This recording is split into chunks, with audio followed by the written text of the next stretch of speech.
సీరియల్లో సినిమాలో నటించాలనుకుంటున్నారా? అయితే వెంటనే మా యాక్టింగ్ స్కూల్లో జాయిన్ అవ్వండి. నమస్కారం. Welcome to Suman TV. ఈ వీడియోలో మీరు సొంతంగా పోర్ట్ఫోలియో క్రియేట్ చేసుకోవాలనుకుంటున్నారా? మీరు ఓన్లీ మ్యూచువల్ ఫండ్స్ మీద డిపెండ్ అవుతూ వారిలా నేను ఎలా చేసుకోవాలి అని ఆలోచిస్తున్నారా?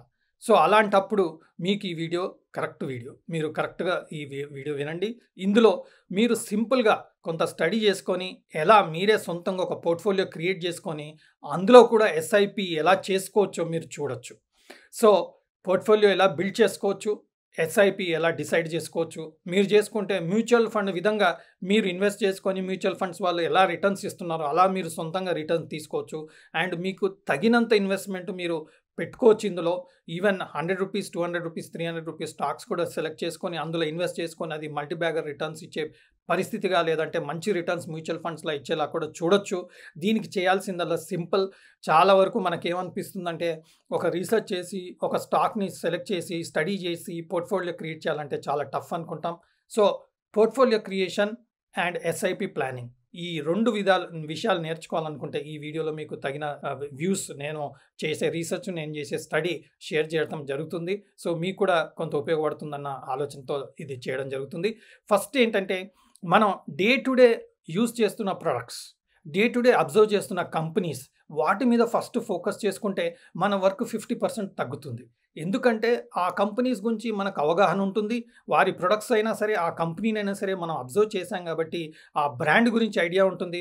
వారి మీద నమ్మకం ఉంటేనే ఆ కంపెనీ మీద ఫస్ట్ స్టడీ చేయడం నేర్చుకోవడం ఫస్ట్ ఇంపార్టెంట్. సో ఫస్ట్ మనం గ్రాసరీస్కి వెళ్తుంటాం, ఓకే, మనం ఎంటర్టైన్మెంట్ కోసం మూవీస్ చూస్తుంటాం, ఎక్కడ అంతా తిరుగుతూ ఉంటప్పుడు మనం ఏదైతే కంపెనీస్, ఏదైతే products when we come across, మనం ఏవైతే చూస్తామో వాటిని కొంత నోట్ చేసుకోండి. నోట్ చేసుకొని ఆ కంపెనీస్ యొక్క పర్ఫార్మెన్స్ని కొంత అండర్స్టాండ్ చేసుకోండి. ఎప్పుడైతే మీరు వాడుతున్న ప్రొడక్ట్స్ అయినా సరే, స్టడీ చేసిన బ్రాండ్ అయినా సరే, మీకు నమ్మకం కలిగితే అవి లిస్ట్ చేసుకోండి. లిస్ట్ చేసుకొని వాటి గురించి కొంత స్టడీ చేసుకోండి. బట్ జస్ట్ ఒక లిస్ట్ చేసుకున్నారు కదా అని చెప్పేసి మీరు డైరెక్ట్గా ఇన్వెస్ట్ చేయాల్సిన అవసరం లేదు. మీరు స్టడీ చేసుకొని తగిన విధంగా మనకు కంఫర్టబుల్ అనిపిస్తేనే చేయడం ఇంపార్టెంట్ ఫస్ట్ థింగ్. ఎందుకంటే మనం డైలీ ఎన్నో కంపెనీస్ గురించి, ఎన్నో బ్రాండ్స్ గురించి, ఎన్నో ప్రొడక్ట్స్ వాడుతూ ఉంటాం. వాటి గురించి ఎన్నో అండర్స్టాండింగ్స్ ఉంటాయి. బట్ అందులో నుంచి మనం ఫస్ట్ నమ్మకం కలిగిన కంపెనీస్, నమ్మకం కలిగిన ప్రొడక్ట్స్, ఒక రీజనబుల్గా బ్రాండింగ్ చేసి, రీజనబుల్గా ప్రైజింగ్ చేసి, రీజనబుల్గా సస్టైన్ అవుతున్న కంపెనీస్ గురించి మనకు ఒక అవగాహన ఏర్పడ్డాక ఆ కంపెనీస్ గురించి స్టడీ చేయాలి. దీనికి కావాల్సింది ఇన్ఫర్మేషన్. ఆ ఇన్ఫర్మేషన్ అంతా అవైలబుల్ ఉంది. ఒక 2-3 వెబ్సైట్లు మనం చూసుకోగలిగితే మనం మొబైల్లో కూడా చూసుకోవచ్చు. చూసుకుంటే మనకు ఆ ఇన్ఫర్మేషన్ కనిపించింది అనుకోండి, స్టడీ చేసుకొని మనం డైరెక్ట్గా ఒక ఎస్ఐపి పోర్ట్ఫోలియో క్రియేట్ చేసుకోవచ్చు. క్రియేట్ చేసుకొని ఎవ్రీ మంత్ ఎస్ఐపిగా మనం ఇన్వెస్ట్ చేయొచ్చు. సో రండి, ఇప్పుడు నేను ఒక చిన్న పోర్ట్ఫోలియో, మనం రెగ్యులర్గా వాడుతున్న ప్రొడక్ట్స్ ఏంటి, ఇవన్నీ మనకు తెలిసిందే, తెలియని కంపెనీస్ అయితే కాదు. Granules India Hyderabad based company. ఇవి ఫార్మాస్యూటికల్స్లో ఉంది. ఇది ఎన్నో సంవత్సరాల నుంచి హైదరాబాద్లో ఉంది. సో ఈ కంపెనీ గురించి చాలా వరకు అందరికీ తెలిసిన విషయమే. ఇది ఒక small cap company, large cap అయితే కాదు. పిడిలైట్ ఇండస్ట్రీస్, మనం అందరం ఫెవికాల్ వాడుతూ ఉంటాం. ఎప్పుడైతే ఫర్నిచర్ వర్క్ అవుతుందో ఫస్ట్ థింగ్ మనం వుడ్ అదంతా తీసుకుంటూ దాంతో పిడిలైట్ ఫెవికాల్ అనేది కంపల్సరీ ఉపయోగిస్తుంటాం. అలాగే టైటన్ వాచెస్ తెలుసు. తనిష్క్ గోల్డ్ జ్యువెలరీ కొంటూ ఉంటాం. సో తనిష్క్ అనేది తెలుసు. తనిష్క్ సేల్స్ దాదాపుగా 10,000 crores పర్ యానం ఉంటుంది టైటన్ కంపెనీలో. సో మేజర్గా Titan is a gold and jewellery కంపెనీగా ఇప్పుడు చూడొచ్చు. ముందర వాచెస్ కంపెనీగా ఉండింది, తర్వాత గ్లాస్వేర్ అంటే కళ్ళద్దాల కూడా వాళ్ళు ప్రమోట్ చేయడం జరిగింది, ఐవేర్. తర్వాత ఇప్పుడు gold and jewellery. So gold and jewellery is a big business for Titan. So ఇది అందరికీ తెలిసిన విషయమే. ప్రతి సిటీలో తనిష్క్ షోరూమ్స్ ఉన్నాయి. సో వీటి గురించి కూడా మనకు ఐడియా ఉంది. అండ్ ఇది టాటా కంపెనీ. సో అలాంటి కంపెనీస్ని మనం స్టడీ చేయడంలో తప్పేం లేదు. ఏషియన్ పెయింట్స్, ఫస్ట్ థింగ్ మనం ఇంట్లో పెయింటింగ్ చేయాలనుకుంటే మైండ్కి వచ్చే ఆలోచన ఏంటి, ఏషియన్ పెయింట్స్ పెయింట్ వేయించుకుంటే చాలా బాగుంటుంది అని మనం అనుకుంటాం. నేను అలా తీసుకున్న కంపెనీస్ ఇవన్నీ. అలాగే మోల్టెక్ ప్యాకేజింగ్ కూడా Hyderabad based company. So I'm in Hyderabad. So నాకు ఈ కంపెనీస్ గురించి కొంచెం బెటర్ అవగాహన ఉంది కాబట్టి ఇవి తీసుకొని ఈ బేస్ మీద నేను షార్ట్ లిస్ట్ చేయడం జరిగింది. షార్ట్ లిస్ట్ చేసినాక వీటిలో కొన్ని విషయాలు నేను స్టడీ చేయడం జరిగింది. సో స్టడీ చేశాక దాంట్లో ఎస్ఐపి చేసుకొని ఇన్వెస్ట్ చేస్తూ వెళ్తుంటే ప్రస్తుతం 1,50,000 ప్రాఫిట్ ఉంది, 17.5% ప్రాఫిట్ ఉంది. సో రిటర్న్స్ వస్తున్నాయి దీని మీద. అండ్ ఇందులో పర్ఫార్మెన్స్ వైజ్ చూసుకుంటే మనకు స్మాల్ క్యాప్ స్టాక్ స్ట్రాంగ్గా పర్ఫామ్ చేస్తుంది. ఇది లార్జ్ క్యాప్, ఇది కూడా లార్జ్ క్యాప్, ఇది కూడా లార్జ్ క్యాప్ కంపెనీ, అండ్ ఇది కూడా స్మాల్ క్యాప్ కంపెనీ.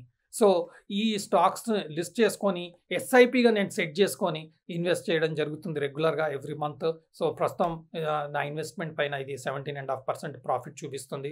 సో ఇప్పుడు ఈ లిస్ట్ తయారు చేయడానికి కారణాలు ఏంటి, ఇది చెక్ చేస్తాం. సో ఫస్ట్ థింగ్ ఏంటి, మనం రెగ్యులర్గా ఉపయోగిస్తున్న ప్రొడక్ట్స్, తెలిసిన కంపెనీస్, తెలిసిన బ్రాండ్స్ ఐడెంటిఫై చేసుకొని అందులోకి వెళ్ళి నేను షార్ట్ లిస్ట్ చేసుకొని ఈ కంపెనీల మీద ఒక మంచి అండర్స్టాండింగ్ ఉంది, ఇవి రిలయబుల్ కంపెనీస్, ఇవి ఒక కంఫర్టబుల్ కంపెనీస్ అన్న ఆలోచన ఉన్నాక వాటిలో వెళ్ళి ఈ కొన్ని విషయాలు లాస్ట్ 10 years డేటా తీసి చదవడం జరిగింది. ఇప్పుడు లాస్ట్ 10 years డేటా అంటే మన కస్టమర్ అనేది చెప్పడానికి వీల్లేదు. ఎందుకంటే ఈ డేటా అంతా screener.in, తిజోరీ ఫైనాన్స్ లాంటి వెబ్సైట్స్లో రెడీమేడ్గా అవైలబుల్ ఉంటుంది. మనం సింపుల్గా ఆ పర్టికులర్ వెబ్సైట్ ఓపెన్ చేసేసి స్టడీ చేస్తే సరిపోతుంది.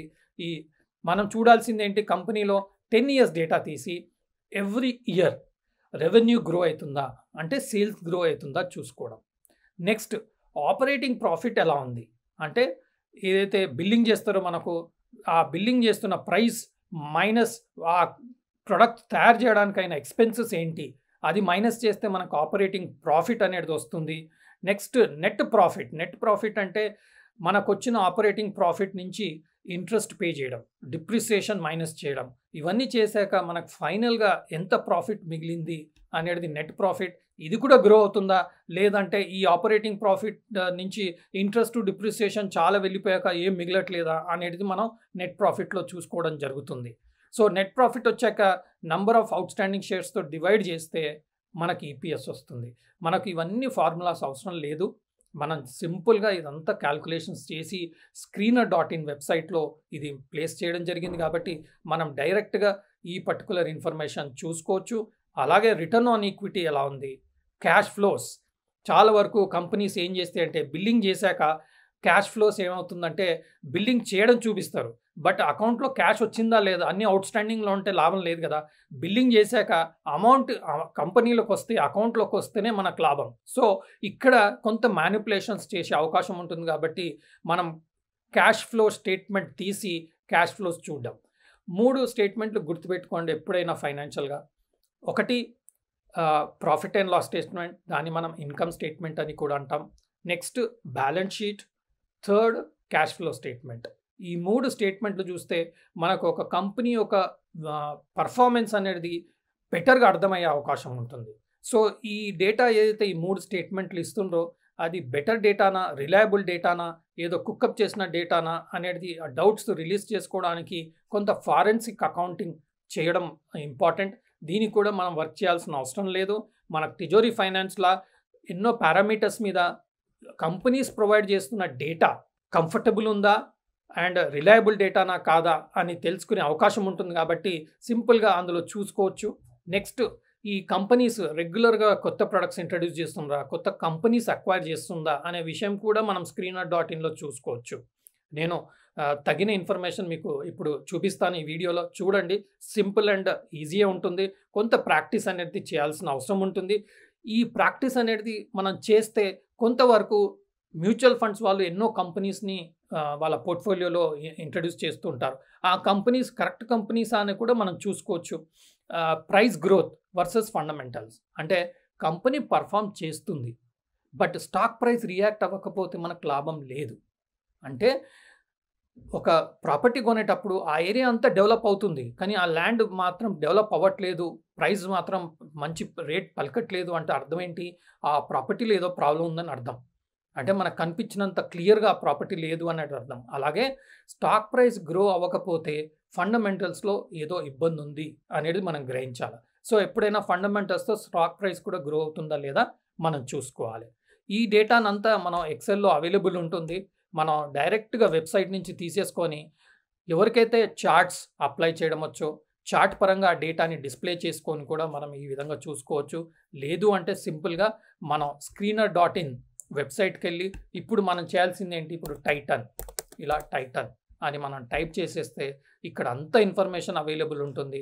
మనం కిందికి వెళ్ళేసి ఇక్కడ ప్రాఫిట్ అండ్ లాస్ స్టేట్మెంట్లో మనం చూసుకోవచ్చు. సేల్స్, ఎక్స్పెన్సెస్, ఆపరేటింగ్ ప్రాఫిట్ ఎలా కంటిన్యూస్గా గ్రో అవుతుంది అనేది మనం గమనించాలి. ఇక్కడ అదేవిధంగా నెట్ ప్రాఫిట్ ఇక్కడ వచ్చింది. ఈ నెట్ ప్రాఫిట్ కూడా కంటిన్యూస్గా గ్రో అవుతుందా మనం చూసుకోవాలి. అలాగే ఈపీఎస్ కంటిన్యూస్గా గ్రో అవుతుందా అనేది మనం చూసుకోవాలి. ఇలా సింపుల్గా ఈ డేటా చూసుకోవడం ఇంపార్టెంట్. అదేవిధంగా కింద క్యాష్ ఫ్లో స్టేట్మెంట్కి వస్తే ఈ cash flow from operating activities ఒకటి చూసేసుకోండి. ఇది కరెంట్గా ఇది రైజ్ అవుతుందా లేదా అనేది, ఇట్లా కంటిన్యూస్గా రైజ్ అవుతుందా లేదా. 1-2 ఇయర్స్ కొంత ప్రాబ్లం ఉంటే ప్రాబ్లం లేదు, బట్ 10 ఇయర్స్లో ఒక 2-3 ఇయర్స్ ప్రాబ్లం ఉన్న ఇబ్బంది ఏం లేదు. అలా మనం ఇన్ఫర్మేషన్ తీసుకోవచ్చు. ఈ ప్రమోటర్స్ ఈ కంపెనీ మీద నిజంగా ఇంట్రెస్ట్ ఉంటే వాళ్ళ స్టేక్ 50% కన్నా ఎక్కువ ఉందా అనేది గమనించాలా.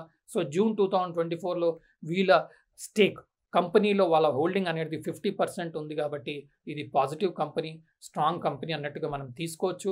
అలాగే తిజోరీ ఫైనాన్స్ విషయానికి వస్తే మనకు ఫారెన్సిక్ అకౌంటింగ్ డేటా వీళ్ళు క్యాల్కులేట్ చేసి పెట్టడం జరుగుతుంది కాబట్టి మనం సింపుల్గా ఇక్కడ వచ్చేసి ఇక్కడ ఫారెన్సిక్స్ అని మనం చూసేసుకుంటే ఇక్కడ అన్ని ఇన్ఫర్మేషన్ ఇచ్చేసారు చూడండి. ఫారెన్సిక్స్ గురించి 12లో పాజిటివ్ ఉంది, 1 న్యూట్రల్ ఉంది, 4 నెగిటివ్ ఉంది, ఇక్కడ నో డేటా ఉంది. So doesn't matter. ఒక ఇన్ని డేటాస్ తీసుకున్నప్పుడు ఓవరాల్గా మనకు ఫారెన్సిక్స్ పాజిటివ్ ఉంది కాబట్టి మనం పాజిటివ్ అన్నట్టుగా తీసుకోవడంలో తప్పేం లేదు. ఇలా తీసేసుకున్న డేటా అండ్ వీటిని ఒకసారి మనం పోర్ట్ఫోలియో క్రియేట్ చేసుకున్నాం అనుకోండి, మనం చూడాల్సింది ఒకటే, కంటిన్యూస్గా ప్రైస్ గ్రో అవుతుందా, కంటిన్యూస్గా ఫండమెంటల్స్ రెవెన్యూ గ్రో అవుతుందా, కంటిన్యూస్గా ప్రాఫిట్స్ గ్రో అవుతున్నాయా, net profit, operating profit, EPS, ఈ 3 net profit, operating profit, EPS. దీనికి తోడు క్యాష్ ఫ్రమ్ ఆపరేటింగ్ యాక్టివిటీ మనం క్యాష్ స్టేట్మెంట్లో ఈ స్టేట్మెంట్లో చూసుకుంటే సరిపోతుంది.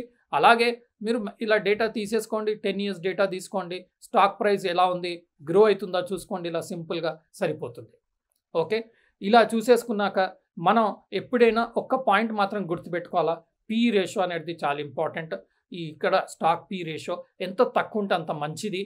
ఒకవేళ ఎక్కువ ఉందనుకోండి మనం పీర్స్తో కంపేర్ చేసుకోవచ్చు. ఇక్కడ పీ రేషియో వేరే వాళ్ళతో కంపేర్ చేసుకోవచ్చు. ఇప్పుడు రాజేష్ ఎక్స్పోర్ట్స్ 230 ఉంది, కళ్యాణ్ జ్యువెలర్స్ 87 ఉంది, మన టైటన్ కంపెనీ 89 ఉంది. Okay, Vaibhav jewellers 40. సో ఈ స్టేజ్లో చూసుకుంటే మనం ఒక సెకండ్ లెవెల్, థర్డ్ లెవెల్లో ఉన్నాం. అంటే అంత చీపెత కాదు, డెఫినెట్గా ఎక్స్పెన్సివ్ అన్నట్టుగా చూసుకోవాలి. బట్ ఇదే ట్రెండ్లో మోస్ట్ ఆఫ్ ద కంపెనీస్ ఉన్నాయి కాబట్టి ఇట్స్ ఫైన్. ఆర్ డిప్ వచ్చినప్పుడు మనం ఎస్ఐపి రూపంలో ఇన్వెస్ట్ చేస్తాం కాబట్టి ఇది యావరేజ్ అవుట్ అయిపోతుంది లాంగ్ టర్మ్లో. సో అలా మనం చేసుకోవచ్చు. ఒక్కసారి మనం ఇలా పోర్ట్ఫోలియో క్రియేట్ చేసుకున్నాక మనం smallcase.com వచ్చేసామనుకోండి, ఇక్కడ లాగిన్ చేసేసుకొని మనం సొంతంగా పోర్ట్ఫోలియో క్రియేట్ చేసుకొని మన అకౌంట్కి డైరెక్ట్గా ఎస్ఐపి ఇచ్చేస్తే డైరెక్ట్గా మనం ఎవ్రీ మంత్ మన అకౌంట్ నుంచి అకౌంట్ డెబిట్ అయిపోయి ఆర్డర్స్ ఎగ్జిక్యూట్ చేసుకొని మన పోర్ట్ఫోలియో ఈ విధంగా క్రియేట్ చేసుకునే అవకాశం ఉంటుంది. అలా మనం ఒక పోర్ట్ఫోలియోని క్రియేట్ చేసుకొని ఎవ్రీ మంత్ ఎస్ఐపి రూపంలో ఇన్వెస్ట్ చేసుకోవచ్చు. సో గుర్తుపెట్టుకోండి, గుడ్ కంపెనీస్, మనం రెగ్యులర్గా ఉపయోగిస్తున్న ప్రొడక్ట్స్, మనకు అవగాహన ఉన్న కంపెనీస్ తీసుకొని అందులో షార్ట్ లిస్ట్ చేసుకొని 10 ఇయర్స్ డేటా screener.inలో చూసుకొని అందులో revenue, operating profit, net profit, EPS, cash flow from operating activity. Next Tijori ఫైనాన్స్లో వచ్చేసి ఫారెన్సిక్స్. ఫైనల్గా స్మాల్ కేస్ వెబ్సైట్కి వచ్చి మనం ఒక పోర్ట్ఫోలియో క్రియేట్ చేసుకొని రెగ్యులర్గా ఇన్వెస్ట్మెంట్ ఎస్ఐపి రూపంలో డిజైన్ చేసుకుంటే ఎవ్రీ మంత్ మన ట్రేడింగ్ అకౌంట్కి డెబిట్ అయిపోతుంటుంది, ఆటోమేటిక్గా ఆర్డర్స్ అన్నీ ఎగ్జిక్యూట్ అవుతుంది. సో ఎస్ఐపి రూపంలో వేసినప్పుడు మీరు తగిన అమౌంట్ డిసైడ్ చేసుకోండి, ఎంత ఇన్వెస్ట్ చేయగలుగుతారో. 10 shares per month, 5 shares per month మీరు డిసైడ్ చేసుకొని మీ కంఫర్ట్ని బేస్ చేసుకొని మీరు ఇన్వెస్ట్ చేసుకొని మీరు సొంతంగా అప్లై చేయడం ట్రై చేయండి. మనం పోర్ట్ఫోలియో క్రియేట్ చేస్తున్నాం కాబట్టి మీకు ఏమవుతుందంటే రిస్క్ కూడా డిఫైన్ అవుతుంది. ఇందులో 2-3 కంపెనీలు మంచి పర్ఫామ్ చేసినా మీకు ఓవరాల్గా మంచి రిటర్న్స్ వచ్చే అవకాశం ఉంది. సో నేను సెబీ అనలిస్ట్ని కాదు, మీరు తగిన రీసెర్చ్ చేయండి. అలాగే మీ ఫైనాన్షియల్ అడ్వైజర్ ఒక అడ్వైస్ మాత్రం ఫైనల్గా తీసుకొని మీరు ఒక పోర్ట్ఫోలియో క్రియేట్ చేసుకొని ట్రై చేయండి, మంచి రిటర్న్స్ వచ్చే అవకాశం ఉంటుంది. Happy trading. Thank you.